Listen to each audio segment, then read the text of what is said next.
세상에 떠도는 기묘한 괴담들. 첫 번째 이야기 이상한 저주에 걸리면서 실제로 겪었던 실화괴담. 나는 언제나 구두쇠였다고 말할 수 있다. 하지만 다른 점이라면 내가 절약하는 것은 돈이 아니라 시간이었다. 어렸을 때부터 내 시간을 가장 효율적으로 사용하는 것이 내 최우선 순위였다. 5분 동안 모래성 쌓기, 10분 동안 술래잡기 2판, 3분간 휴식.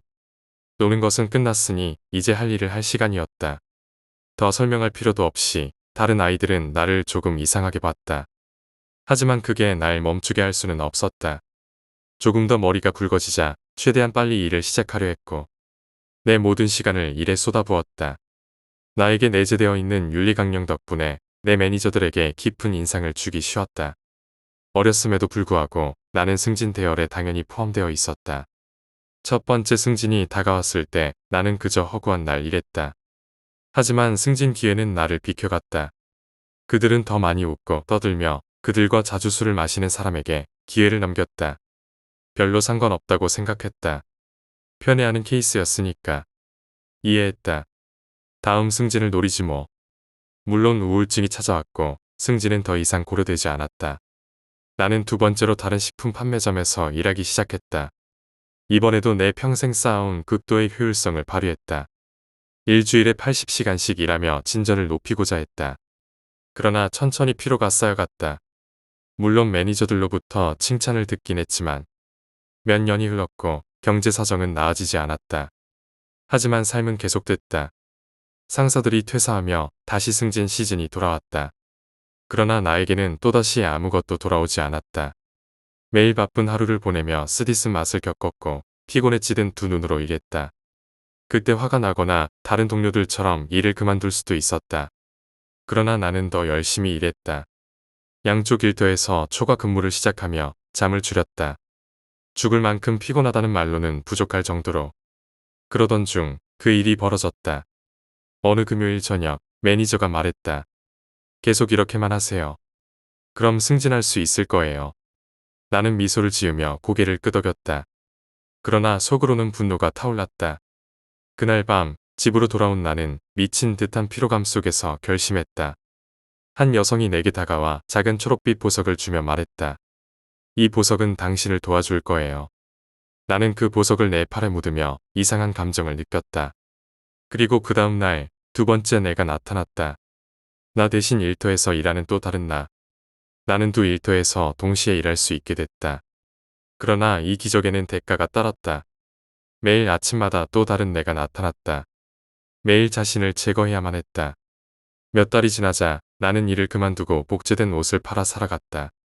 그리고 그 옷은 매일 아침 생겨났다. 지금 나는 서쪽 지역에서 가장 유명한 정육점을 운영하고 있다.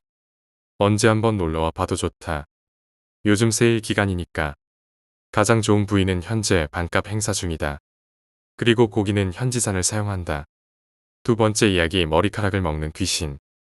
우리 언니는 머리가 긴 편이었는데 머리카락이 너무 많이 빠져서 결국 머리를 잘랐다. 바스트 포인트, 즉 가슴 중앙 정도까지 길이를 남겨두고 한 20cm 정도 잘랐다. 미용실에서 자른 머리카락이 좀 아깝게 느껴졌던 모양이다. 언니는 그 머리카락을 기부하려고 했는데 기부 조건이 염색이나 파마를 하지 않은 자연머리여야 한다고 하더라. 그래서 결국 기부는 못하고 그냥 신문지에 싸서 장롱에 넣어뒀다. 그런데 머리를 잘라도 여전히 머리카락은 계속 빠졌다. 언니는 청소를 자주 하지 않아서 방에는 머리카락이 한가득 쌓여 있었다. 엄마가 가끔 와서 야단치기도 했지만 청소는 일주일에 한 번 할까 말까 했다. 나는 언니에게 작은 쓰레기통을 하나 사줬다. 머리카락을 주워서 그 안에 좀 넣어두라고. 그 뒤로는 머리카락 때문에 야단 맞는 일이 좀 줄어들긴 했다. 하지만 쓰레기통을 비우는 일은 여전히 안 했다. 어느 날 몰래 쓰레기통을 열어봤는데 그 안에 머리카락이 가득 차 있었다. 분홍색 쓰레기통인데 안이 온통 머리카락으로 가득 차서 분홍색이 보이지 않을 정도였다.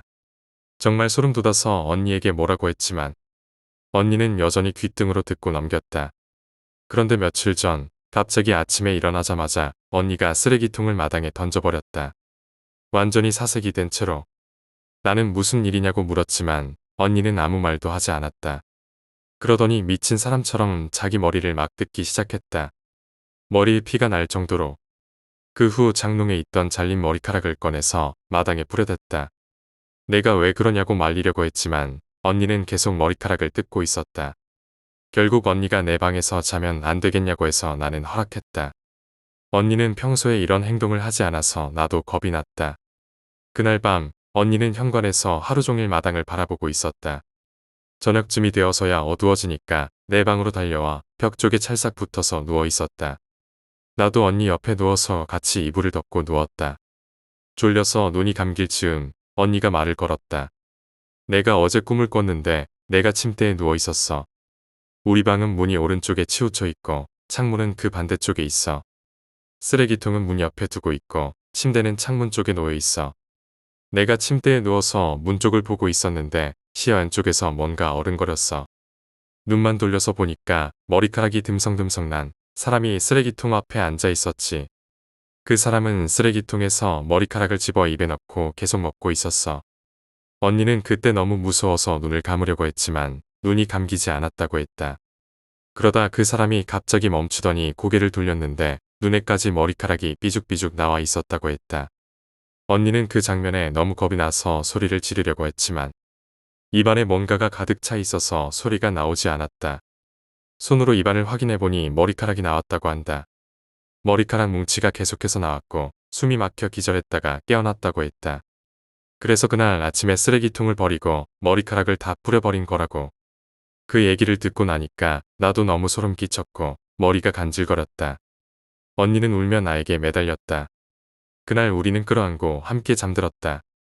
그리고 나는 꿈을 꿨다.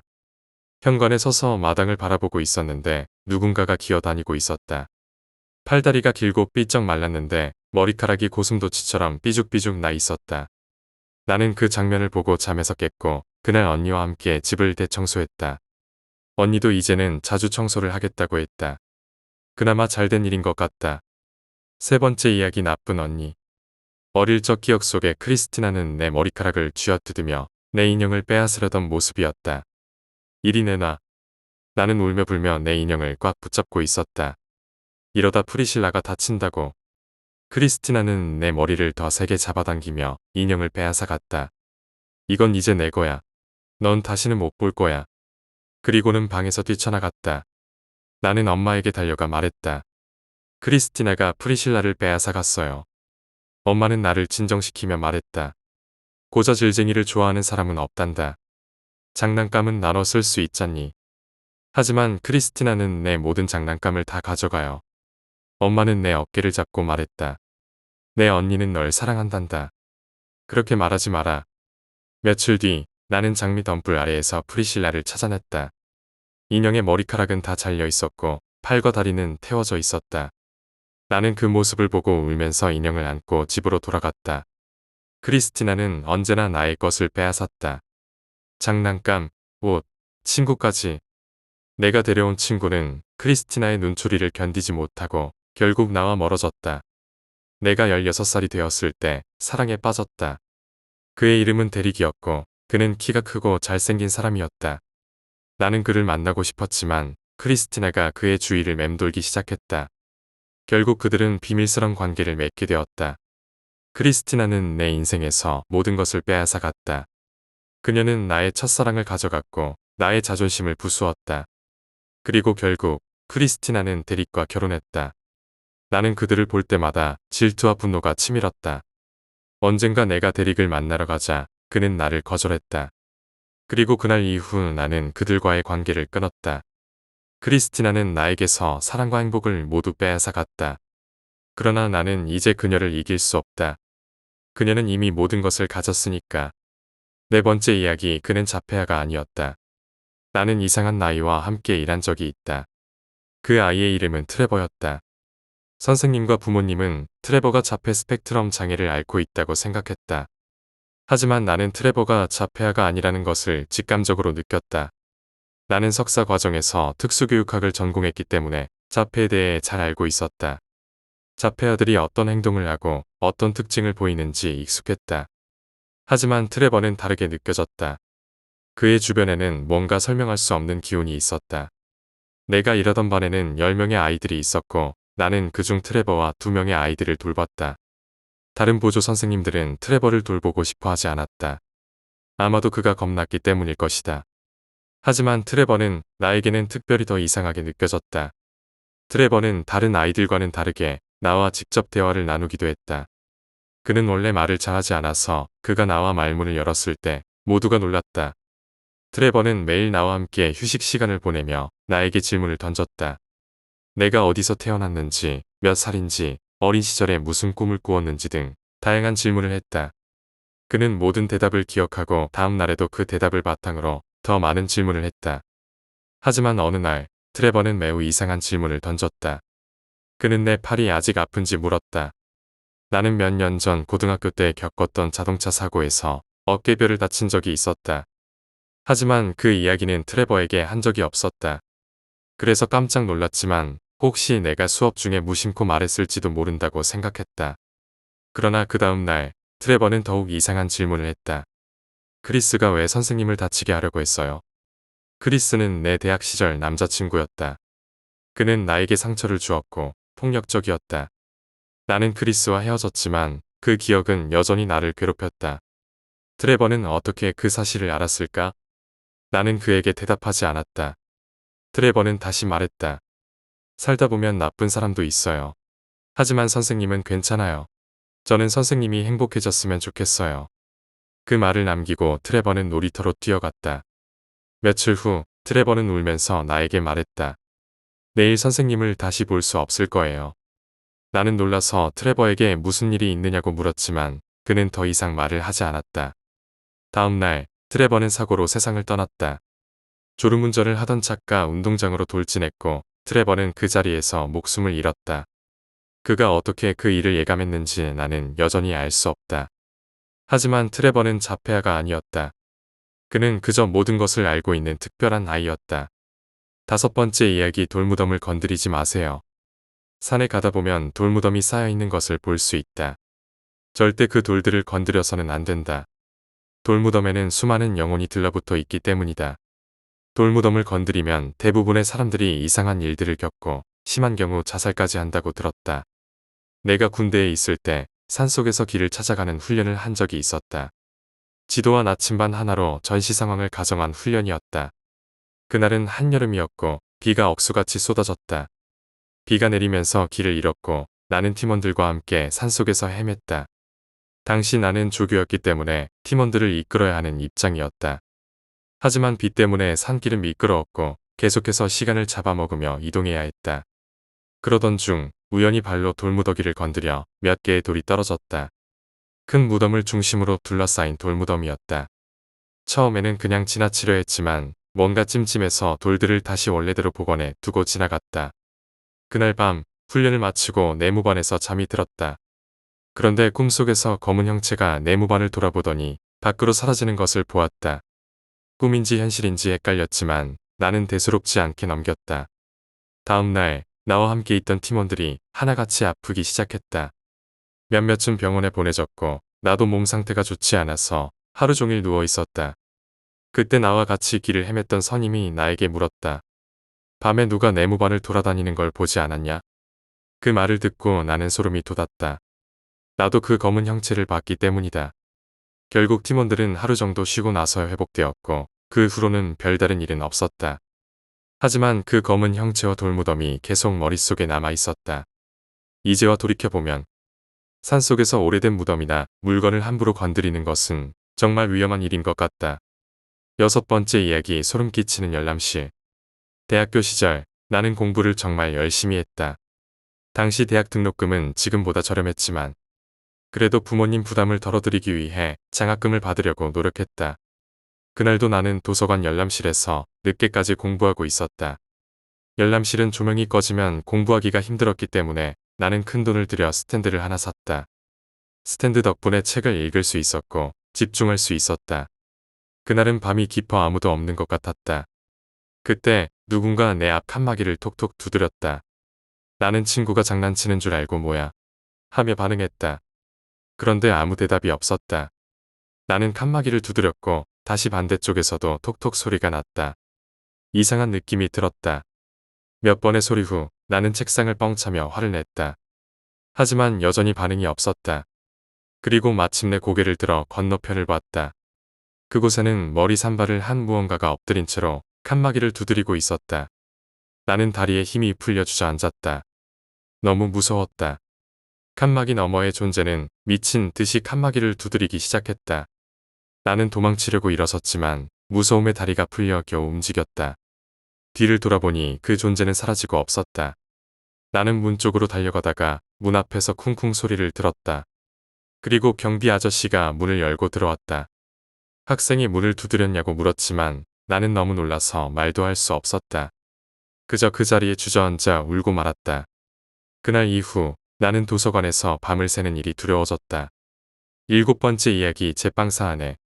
아내는 제빵사였다.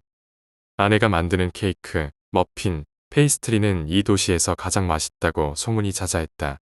그녀의 디저트에 쏟는 열정과 노력이 남달랐고 그런 노력은 가게에서도 빛을 발했다. 약혼 후 2년이 지나 우리는 작은 가게를 열었고 그 위에 있는 아파트로 이사했다.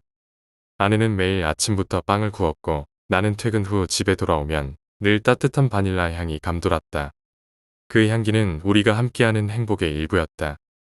결혼식은 공원에서 열렸고 그날은 눈부신 여름이었다. 아내가 준비한 컵케이크들이 테이블마다 놓여 있었고 각각 다른 색깔의 꽃 모양 마지펜으로 장식된 컵케이크들은 정말 아름다웠다. 결혼식에서 우리는 함께 8층짜리 거대한 케이크를 잘랐다. 그 케이크는 아내의 손길이 느껴지는 완벽한 작품이었다. 결혼 후 2년간 우리는 케이크를 만들고 사랑을 나누며 평범한 일상을 보냈다. 그러나 결혼 3년 차가 되면서 난관에 부딪혔다. 나는 회사에서 정리해고를 당했고 아내의 가게를 도우며 새로운 직장을 찾기 시작했다.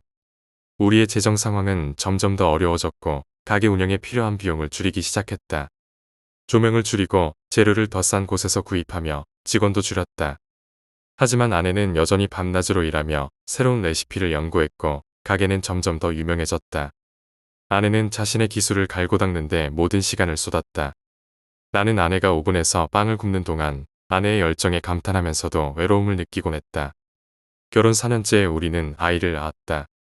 아내는 우리 아들을 에르브라고 이름 지었다. 하지만 아내는 아이를 돌보는 것에 별로 관심이 없었다. 대부분의 시간을 여전히 가게에서 보내며 에르브에게 신경을 쓰지 않았다. 결국 나는 아이를 돌보는 일이 내 몫이 되었고 나는 아이를 사랑했다. 그렇게 우리는 조금씩 멀어졌다.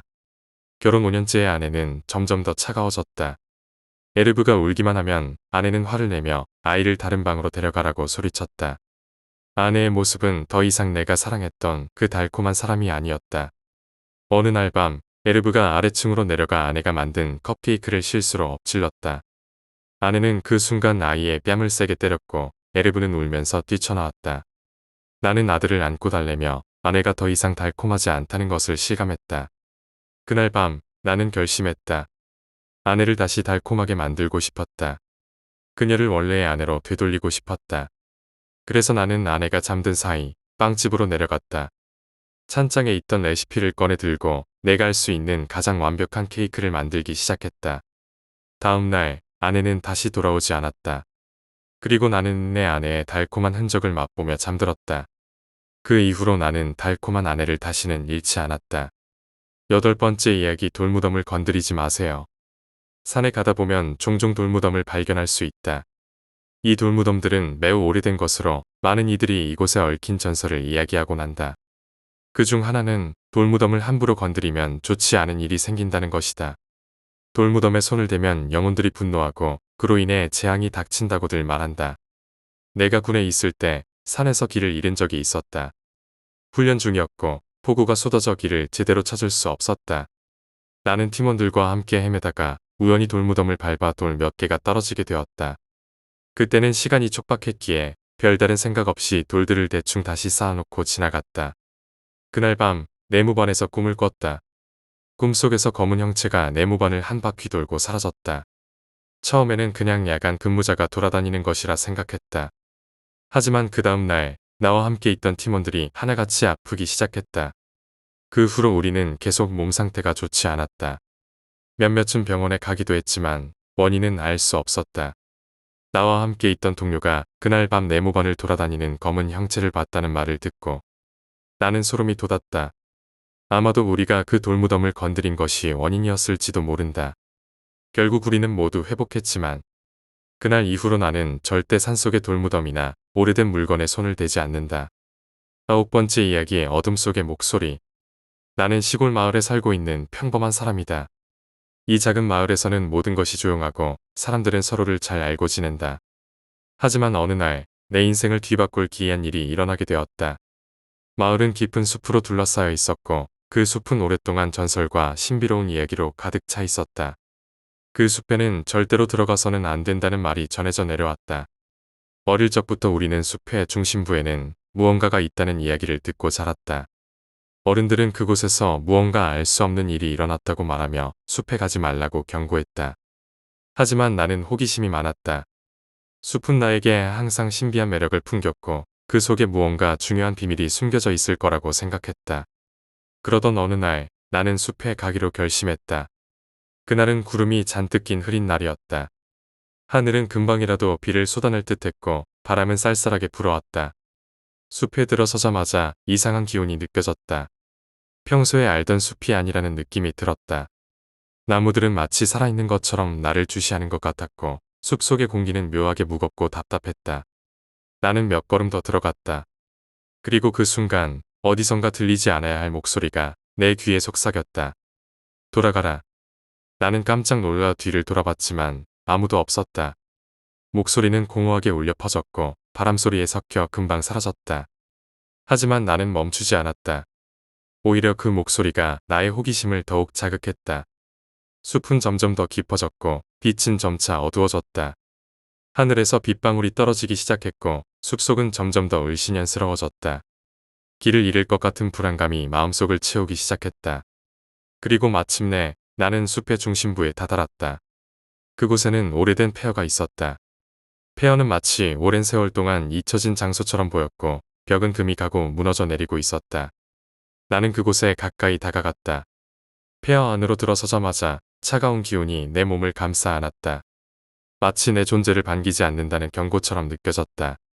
하지만 나는 그 경고를 무시하고 폐허 안을 둘러보기 시작했다. 폐허의 중심부에는 거대한 돌로 만들어진 제단이 있었다. 그 제단은 수백 년은 된 듯 그 위에는 오래된 상징들이 새겨져 있었다. 나는 그 상징들을 자세히 들여다보았다.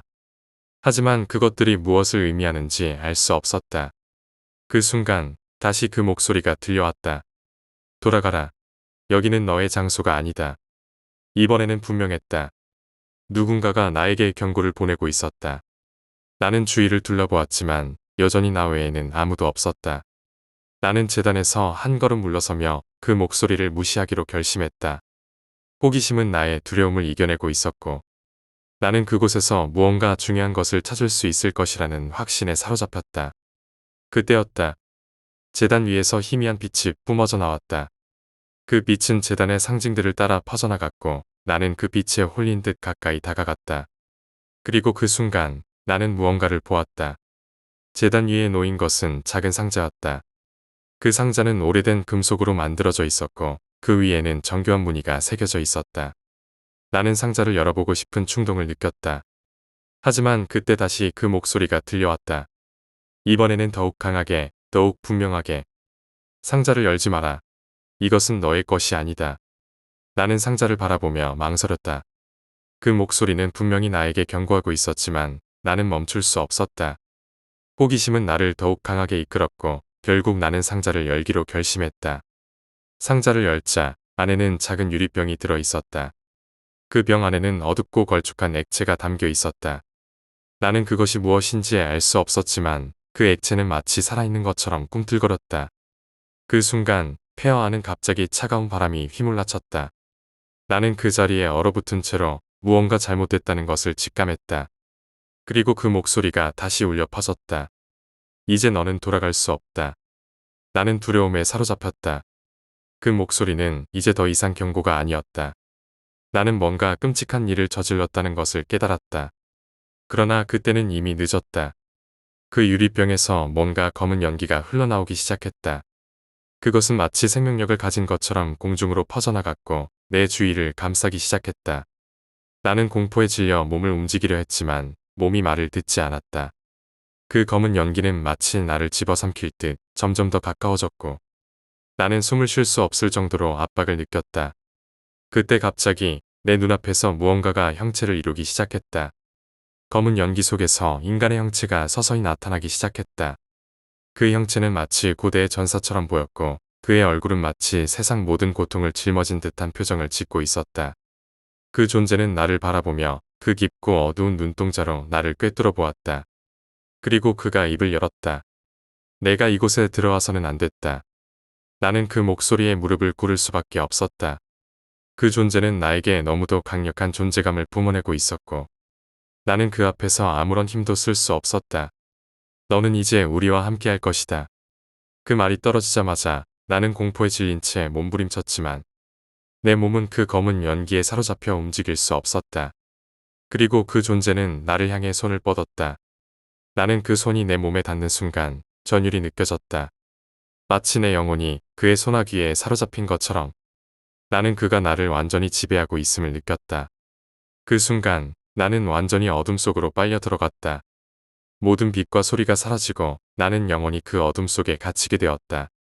10번째 이야기, 사라진 마을의 비밀. 내가 처음 그 마을에 대해 들은 건 한 오래된 신문 기사를 우연히 발견했을 때였다. 기사에는 작은 산속 마을이 어느 날 밤 모두 사라졌다는 충격적인 이야기가 담겨 있었다. 그 사건 이후로 그 마을은 지도에서 사라졌고 마을에 있었던 모든 사람들은 흔적도 없이 사라졌다. 나는 그 이야기가 흥미로웠다. 사람들이 말하길 그 마을은 전설 속 마을처럼 사라졌다고 했다. 나는 이 이야기를 오래도록 잊지 못하고 있었다. 그래서 시간이 흐른 후 나는 그 마을을 직접 찾아가 보기로 결심했다. 이유는 단순했다. 호기심이었다. 마을이 사라졌다는 이야기가 사실인지 확인해보고 싶었다. 나는 자료를 모으고 몇몇 고서와 지도를 참조해 마침내 그 마을이 있었던 장소를 추적해냈다. 하지만 그것은 쉬운 일이 아니었다. 그 마을로 향하는 길은 지도에 표시되지 않았고 그곳에 갔다 왔다는 사람도 거의 없었다. 그래서 나는 직접 길을 찾아 나서기로 했다. 마침내 나는 그 마을이 있던 곳으로 알려진 산속으로 들어갔다. 길은 좁고 험난했지만 나는 계속 걸었다. 숲속은 고요하고 어둡기만 했다. 바람 소리조차 들리지 않아 불안감이 밀려왔다. 하지만 나는 그 마을을 꼭 찾아내야 한다는 생각으로 발걸음을 멈추지 않았다. 그렇게 몇 시간을 걸은 끝에 나는 드디어 마을의 흔적을 찾을 수 있었다. 나무들 사이로 보이는 낡은 목조집 몇 채가 보였다. 마을은 버려진 지 오래된 듯했지만 그곳에는 여전히 뭔가 남아있는 듯한 느낌이 들었다. 나는 마을 한가운데로 걸어 들어갔다. 마을은 황폐해져 있었고 집들은 모두 폐허가 되어 있었다. 문짝은 떨어져 나갔고 창문들은 부서진 채 방치되어 있었다. 하지만 이상하게도 마을 전체가 갑작스럽게 멈춰 있는 것 같았다. 마치 시간이 흐르지 않고 멈춰버린 것처럼. 나는 마을을 둘러보며 여전히 그곳에 무언가가 남아있을지 모른다는 생각을 했다. 그리고 곧 그 생각은 현실이 되었다. 마을 중앙에 서 있던 오래된 집 안에서 희미한 불빛이 새어나오고 있었다. 나는 그 불빛에 이끌리듯 다가갔다. 문은 낡고 삐걱거렸지만 열려 있었다. 나는 조심스럽게 문을 열고 집 안으로 들어갔다. 집 안은 예상대로 오래된 가구들로 가득 차 있었고 먼지가 쌓여 있었다. 하지만 그곳에는 분명 누군가가 살았던 흔적이 남아 있었다. 가장 놀라운 건 벽난로에 불이 타오르고 있었다는 것이다. 누군가가 이 집 안에 있다는 뜻이었다. 나는 그 자리에서 멈춰 서서 주위를 둘러보았다. 그러나 아무도 보이지 않았다. 그때 갑자기 뒤쪽에서 무언가가 움직이는 소리가 들렸다. 나는 깜짝 놀라 뒤를 돌아보았다. 그러나 그곳에도 아무도 없었다. 누구세요? 나는 조심스럽게 물었다. 하지만 아무런 대답도 들리지 않았다. 나는 주위를 더 살펴보기로 했다. 그리고 벽에 걸린 오래된 초상화를 발견했다. 초상화 속 인물들은 모두 마을 사람들이었는지 고풍스러운 옷을 입고 있었다. 하지만 그들의 눈빛은 뭔가 알 수 없는 비밀을 감추고 있는 듯했다. 나는 초상화를 보고 있던 중 갑자기 집안에 싸늘한 바람이 불어왔다. 그 바람은 벽난로에 불을 흔들었고 방 안을 가득 메웠다. 그리고 그 순간 어둠 속에서 들리지 않아야 할 목소리가 들렸다. 내가 여기까지 온 이유가 뭐냐? 나는 온몸이 얼어붙었다. 그 목소리는 분명히 사람의 목소리였지만 그 안에 무언가 다른 것이 있었다. 나는 주위를 둘러보았지만 여전히 아무도 보이지 않았다. 누구시죠? 여기에 계신가요? 나는 떨리는 목소리로 물었다. 이곳은 내가 찾을 만한 곳이 아니야. 돌아가라. 나는 그 말에 당황했다. 이 목소리가 마치 나를 쫓아내려는 듯한 느낌이었다. 하지만 나는 이곳에서 무언가 중요한 것을 알아내고 싶었다. 그래서 나는 조금 더 깊이 들어갔다. 그때 갑자기 벽난로에 불이 꺼지고 방 안은 깜깜해졌다. 나는 급하게 손전등을 켰다. 그리고 그 빛이 비추는 곳에 무언가가 서 있었다. 그것은 인간의 형체를 하고 있었지만 그 모습은 너무도 비정상적이었다. 어둠 속에서 그 형체는 나를 바라보며 서 있었다. 그 존재는 마치 시간 속에 갇힌 영혼처럼 보였고 그 눈에는 슬픔과 분노가 섞여 있었다. 이곳을 떠나지 않으면 너도 이 마을의 일원이 될 것이다. 그 목소리는 다시 울렸다. 나는 그 말을 듣고 공포에 휩싸였다. 이 마을은 단순히 사라진 마을이 아니었다. 이곳은 무언가 끔찍한 일이 벌어진 장소였다. 나는 그 형체로부터 도망치기 위해 뒤로 물러섰다. 하지만 그 존재는 한 발짝씩 나에게 다가오고 있었다. 나는 더 이상 그곳에 머무를 수 없었다. 나는 서둘러 집 밖으로 뛰쳐나왔다. 마을은 여전히 고요했지만 나는 그 고요함 속에서 더 큰 공포를 느꼈다. 무언가 나를 따라오고 있었다. 나는 미친 듯이 마을을 빠져나가기 위해 달렸다. 하지만 숲속은 너무도 어두웠고 길을 잃고 말았다. 뒤에서는 계속해서 그 목소리가 들려왔다. 너는 이곳을 떠날 수 없다. 너는 이제 우리와 함께할 것이다. 그 목소리는 점점 가까워졌고 나는 그 소리로부터 벗어나기 위해 더 빨리 달렸다. 하지만 길은 끝이 보이지 않았다. 숲속은 나를 삼키려는 듯했고 나는 점점 더 깊은 어둠 속으로 빠져들었다. 마침내 나는 더 이상 달릴 수 없을 정도로 지쳐서 쓰러졌다. 숨을 고르며 주위를 둘러보았지만 아무것도 보이지 않았다. 나는 그저 어둠 속에서 그들이 나를 잡으러 오지 않기를 간절히 바랐다. 그리고 그 순간 숲속의 고요함이 깨졌다. 멀리서 누군가의 발자국 소리가 들려왔다. 나는 다시 몸을 일으켜 세우려 했지만 다리가 말을 듣지 않았다. 그 발자국 소리는 점점 가까워졌고 나는 공포에 질린 채 몸을 웅크렸다. 그리고 마침내 그 형체가 내 눈앞에 나타났다. 그 존재는 나를 내려다보며 고요한 목소리로 말했다. 이제 너는 이곳의 일부다. 그 말이 떨어지자마자 나는 의식을 잃었다. 내가 깨어났을 때 나는 다시 마을에 있었다. 하지만 이번에는 마을이 전혀 달라 보였다. 마을은 이제 더 이상 황폐하지 않았다. 집들은 원래의 모습으로 복원되어 있었고 사람들은 마을 곳곳을 돌아다니고 있었다. 나는 그들이 누구인지 알 수 없었다. 그들은 모두 낯선 얼굴이었고 마치 오랜 세월 동안 이곳에 있었던 것처럼 보였다. 그리고 나는 깨달았다. 이 마을은 단순히 사라진 것이 아니었다. 이 마을은 시간이 멈춘 채 그곳에 갇힌 사람들이 살아가는 곳이었다. 나는 그들 중 한 명이 되어버렸다. 그리고 나는 영원히 이 마을에서 벗어날 수 없게 된 것이다.